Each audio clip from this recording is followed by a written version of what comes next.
Hi there, Diana from Adirondack Girl at Heart. Today I wanted to share with you some relatively recent vintage finds that I kind of just rediscovered in my workroom. I bought them at one estate sale and almost everything I purchased fit into this picnic basket that I had kind of tucked away and forgot about. I don't tend to buy picnic baskets, even though I think they are beautiful, especially these oak splint baskets, but I picked this one up because it was $3 and it's much narrower than the average picnic basket that you see out in the wild. And so because it's different, I have a good feeling that it's going to sell. I will probably put $28 or $35 on it. How about we see what's inside? Picked up this 100% wool sweater because I suspect I will come up with a purpose, a crafting purpose for it. Just thought the deep red color was beautiful, and 100% wool, if you wash it in hot water, will felt, and that gives you a nice fabric to work with when crafting. This was I think it was $1. It might have been $2.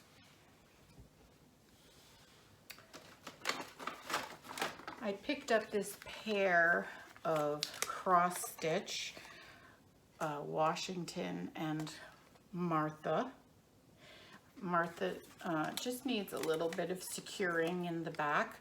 I paid $1 for each of them, so $2 for the pair, and I'll price them probably $28 to $35, something like that.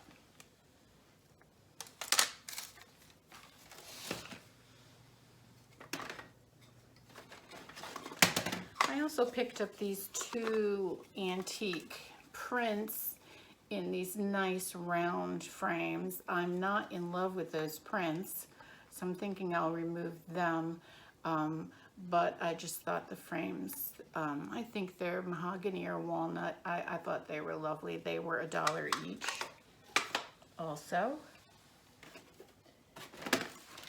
And I picked up 3 handbags, which are not my specialty, but as I've mentioned previously, I'm planning on writing a blog post about handbags. So I haven't really researched these.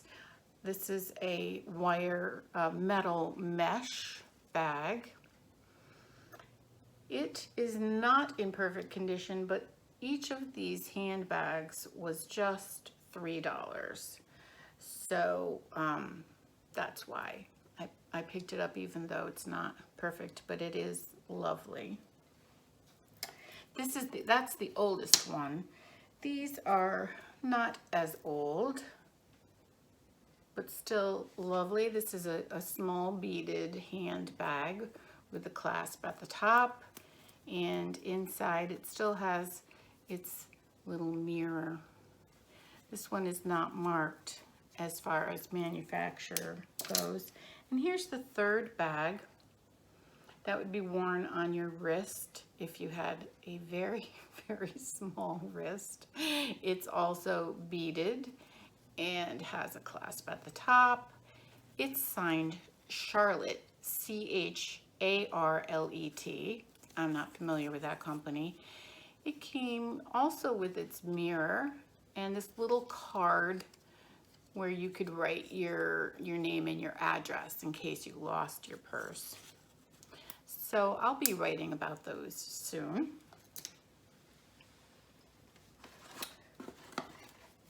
I picked up this copy of Black Beauty.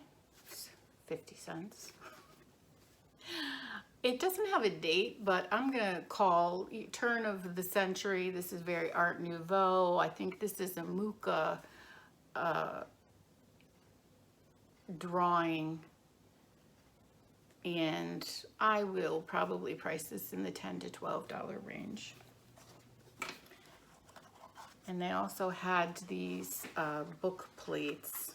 Is that what they're called? Book plates that are so charming. It's a window seat in a library with all these books around. They were $1.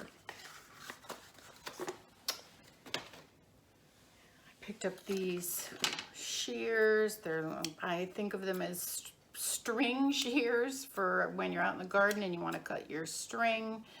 This is red plastic, but I just think they look great. So for 50 cents, I picked those up.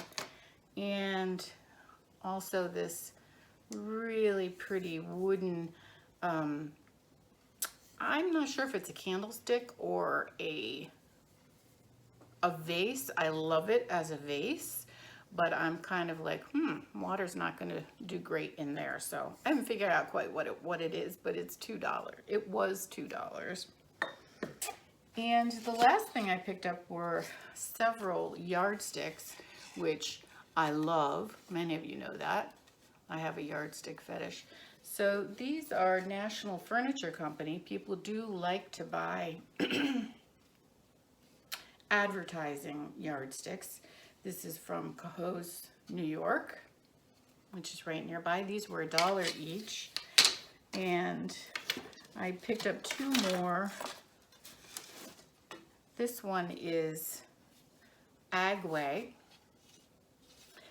growing through service. It's interesting because of the way that it's marked, and it's 39 inches, not 36.